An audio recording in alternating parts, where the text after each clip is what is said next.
Hey, salut à tous et bienvenue sur ma chaîne secondaire à Dieu le Bobé. Et aujourd'hui, une nouvelle présentation moto avec ici les amis, la 125 FB Mondial Pagani.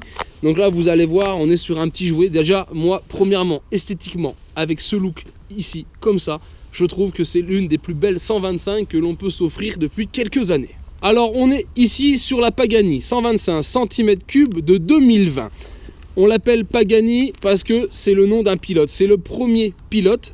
Je crois c'est Nello, son prénom. C'est Nello Pagani, qui est l'un des premiers pilotes à avoir fait gagner la marque FB mondiale en 1948 sur un championnat du monde. Donc voilà, là c'est un peu une série anniversaire qui est sortie avec ce gris et ce bleu titanium.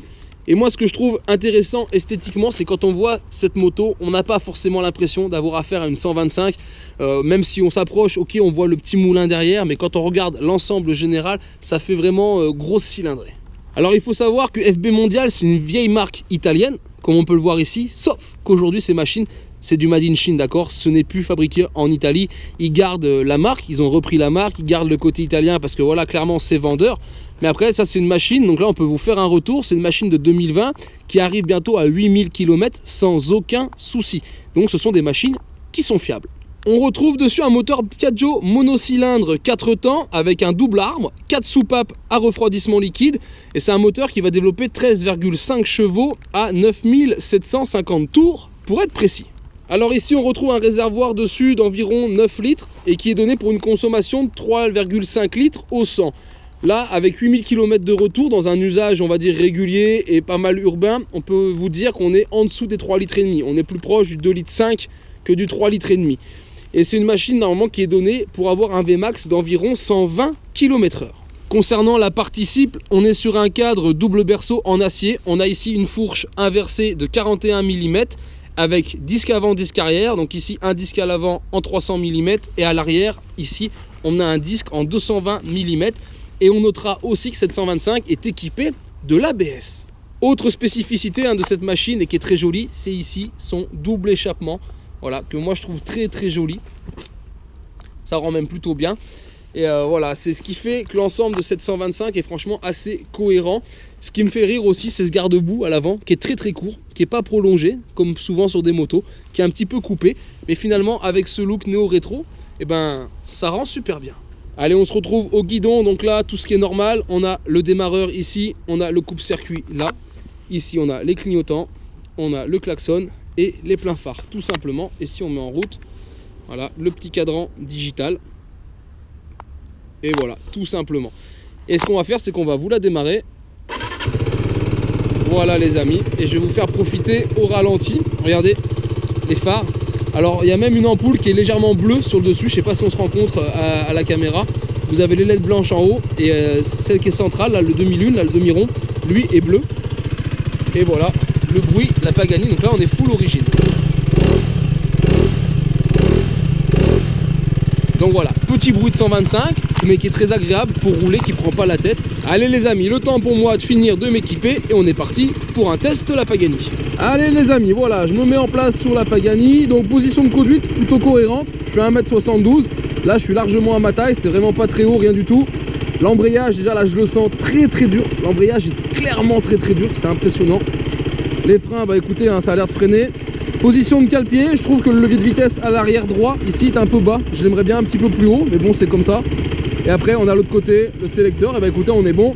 J'ai mon collègue qui va m'accompagner en moto et que je vais suivre pour une petite balade.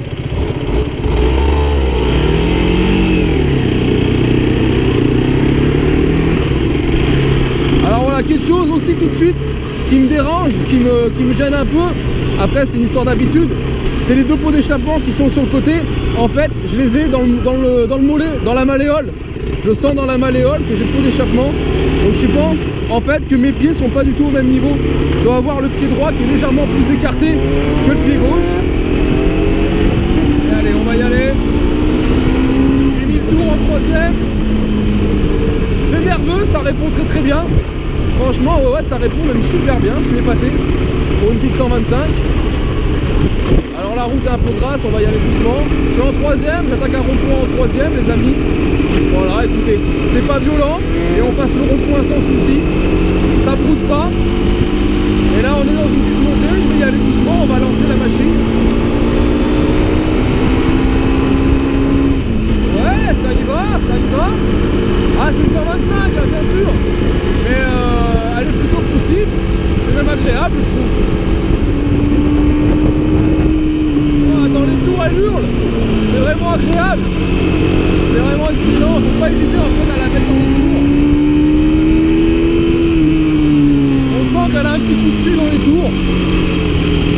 Ah, c'est vraiment marrant à conduire, les amis. C'est vraiment très très marrant. J'ose pas encore y aller dans les virages. J'ai mis la route grasse.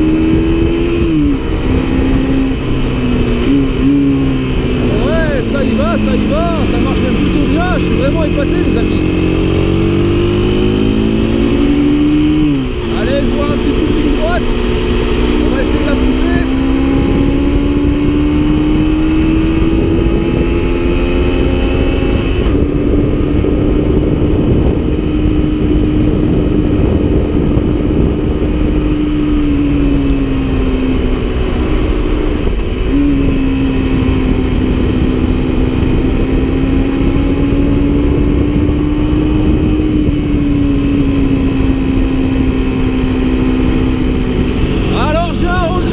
Avoir ce temps pluvieux avec ces roues grasses, parce que du coup je peux pas m'amuser à acheter la Pagani comme je veux. Mais alors par contre c'est agréable, franchement essayez-en une. J'ai déjà essayé pas mal de 125, j'en ai eu aussi, d'accord. Et vieux de temps après qui marchait très bien dans les tours. Mais là on a tout. En fait c'est une machine de haut en bas, il y a un petit peu de couple, il y a un petit peu de puissance, c'est correct. Vous pouvez faire de la balade, vous pouvez faire de la nationale sans souci, vous pouvez faire un road trip, attention il n'y a pas de problème. Mais c'est vachement polyvalent, ça marche très très bien. Je suis vraiment étonné, c'est vraiment pour moi, esthétiquement, j'étais déjà amoureux de cette machine. Et maintenant que je l'ai essayé, même moi qui ai des gros cubes, clairement je pourrais avoir une 125 comme ça pour des petits trajets, on va dire économiques, pour aller au travail, ou voilà, faire quelques courses. Bah, franchement c'est bien sympa. Et écoutez, c'est génial. Franchement, elle ne fait pas peur. C'est clairement une 125 qui a une très bonne prise en main, mais ultra facile, qui marche très très bien, et même au freinage elle fait pas peur, vous voyez ce que je veux dire, à moins de se mettre dans le rouge et de louper un virage. Mais je veux dire non, elle a pas de réaction incontrôlée. Quand vous freinez, ça freine droit, ça tire droit, c'est pas brusque, elle plonge pas trop de l'avant, elle est bien, elle est bien. Là il faudrait qu'on regarde la montre d'origine qu'il y a dessus, là, les pneus, parce que clairement les pneus tiennent bien la route. Je vous l'ai dit, là il pleut, il fait gras, et pourtant c'est sans souci. Voilà, le seul inconvénient c'est vraiment que c'est ferme, c'est très très raide. C'est le seul truc que je pourrais trouver sur cette Pagani, c'est que les suspensions sont plutôt raides. Après il faudra regarder les réglages, hein. Moi je l'ai pris tel quel, peut-être qu'on peut modifier les réglages, mais on a un très très bon compromis. Pour une 125 on a un très très bon compromis. Et sachez que j'en parlais tout à l'heure avec son propriétaire, qui a quand même fait quasi 8 km avec la machine. Lui passe tous ses rapports en règle générale au rupteur. Donc voilà, pour vous dire quand même que c'est fiable, que ça a beau être maintenant fait du Made in Chine, ça reste quand même une très très bonne machine. Franchement, voilà, moi j'ai déjà dit plusieurs fois là, je crois dans la vidéo, je suis relativement épaté de ce mélange des genres. Il y a le style, on a de l'esthétique, on a de la polyvalence, le confort est quand même bien. La selle aussi, la selle en elle-même est un peu ferme. Après une selle ça se refait, vous pouvez changer. Mais sinon dans l'ensemble, même là, au niveau des jambes, on n'est ni trop plié ni pas assez. Le sélecteur de frein que je trouvais un peu bas, finalement on s'y habitue tout doucement, sans souci. Regardez, on est en troisième, on repart, ça broute un peu, mais elle y va, elle cale pas. Donc ouais, c'est agréable à conduire. Là pour faire de la ville, clairement c'est la machine qu'il faut. Il n'y a pas photo. Et voilà pour le petit tour. Alors les amis, franchement, vraiment content de cet essai. Voilà, moi elle me plaisait esthétiquement, ça faisait un moment que j'avais envie de l'essayer et de découvrir cette machine. Et bah c'est une belle surprise. Pour une 125, c'est une très très belle surprise. S'il y en a qui hésitent, qui veulent acheter une 125, maintenant vous en trouvez d'occasion. Donc c'est pas très cher, j'en ai vu dans les 3000 €, je crois, qui tournent sur le bon coin. Et bah écoutez, franchement là je pense qu'il y a une bonne machine, il y a un bon petit délire. Allez voilà les amis, je vais donc en rester là avec la présentation et ce petit essai de la 125 Pagani. Modèle 2020. En tout cas j'espère vraiment que cette vidéo vous a plu, et si c'est le cas je vous invite donc à la partager et la liker, et je vous dis à très vite sur ma chaîne pour de nouvelles vidéos.